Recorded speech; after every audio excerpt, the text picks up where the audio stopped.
So I've been using the Pixel 4a over the last 6 weeks and I thought it was great. I'm working on a few videos regarding the 4a at the moment, so stay tuned to not miss them.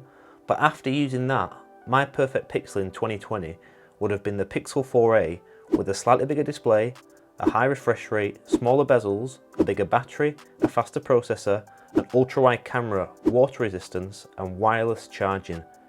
I'm Gary, this is FoxTech, and oh boy, welcome Pixel 5. You have all those things. Let's crack you open.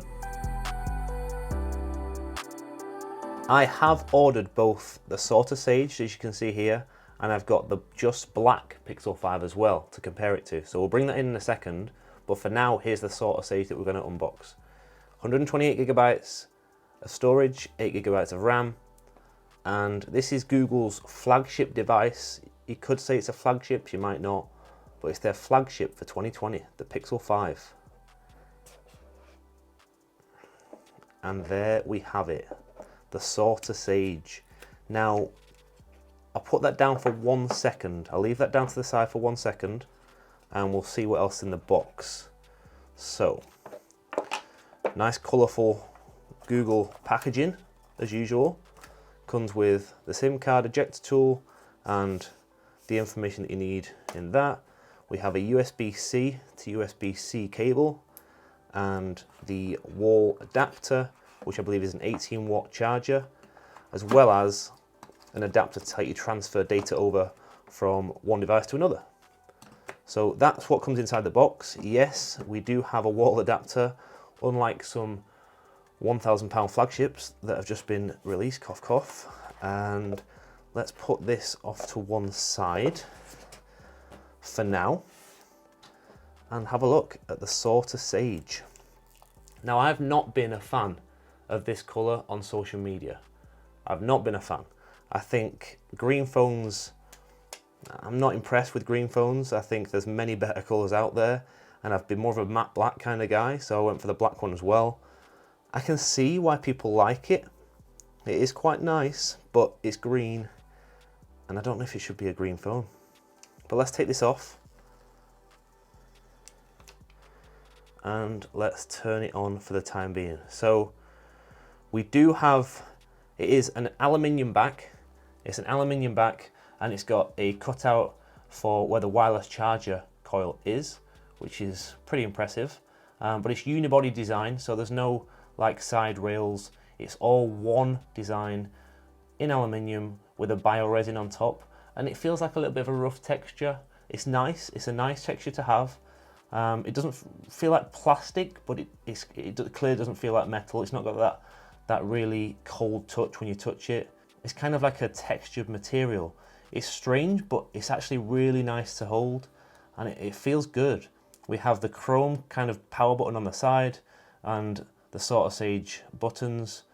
We do have 2 cameras on the back now, the standard and a new ultra-wide camera on the Pixel 5 and the 4a 5G. We have the fingerprint scanner on the back. We have a personalized phone from Google, G for Gary, I think it is. Very nice. The speakers on the bottom, USB-C, cable for charging, and here we go into the Pixel 5. So we are in England. I'll turn this all on in a second. I'd go as far to say that this is the best looking Pixel phone to date, on the front and the back. The unibody design and the matte feel, really nice on the back. The chrome button is quite nice, and that front display, I think it's an 85% screen to body ratio. Really impressive what Google have done here. And I think they're one of the first Android phones to have uniform bezels, uniform thin bezels around the screen. I really like it. Now, while this is doing its thing and getting my phone ready, I have been using the Pixel 4a over the last 6 weeks, and we'll do a little bit of a comparison between the two now. But, like I said, I've also got the second colour of the Pixel 5, which is the just black Pixel 5. So in one hand, we have the Sorta Sage, and in the other hand, we've got the just black. So you pick which is your favourite and let me know in the comments down below. I've always been a matte black kind of guy, so the black does stand out to me as looking quite clean and classy.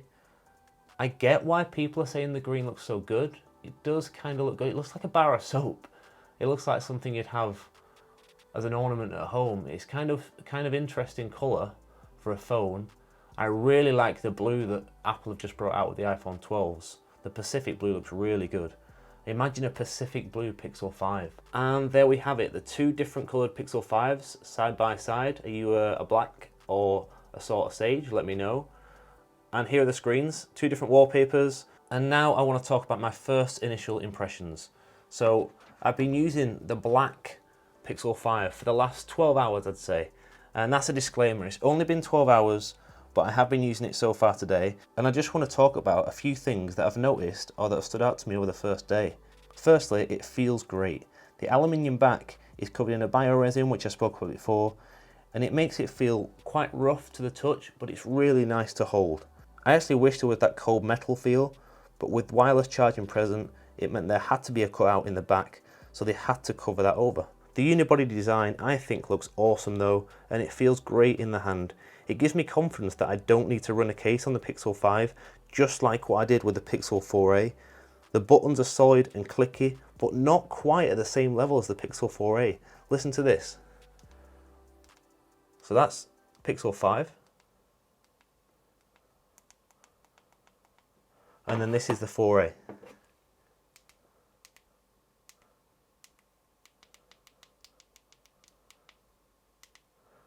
The difference in the tactile buttons is quite impressive on the 4a for the price that you're getting.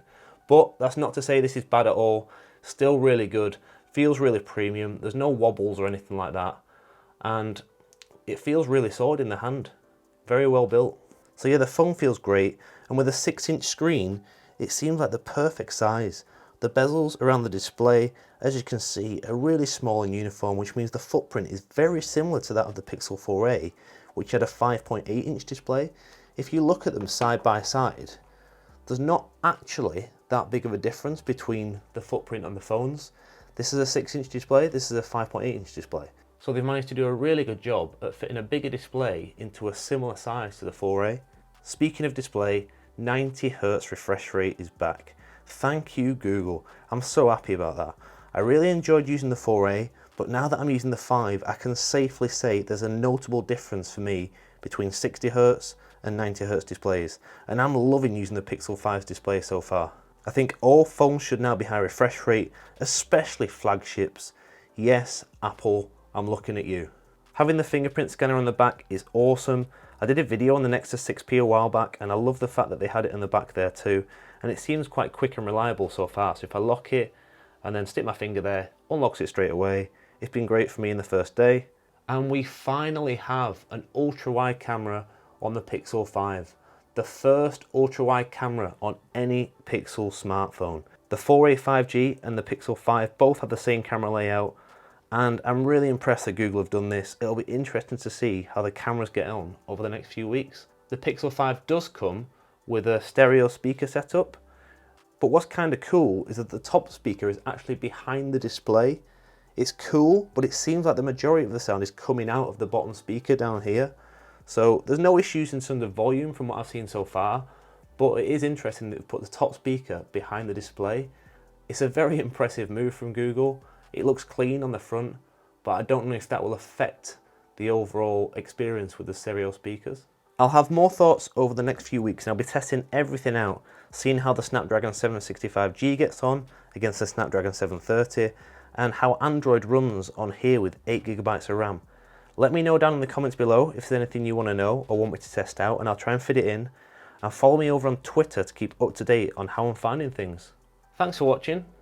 This was FoxTech, and I'll catch you in the next one.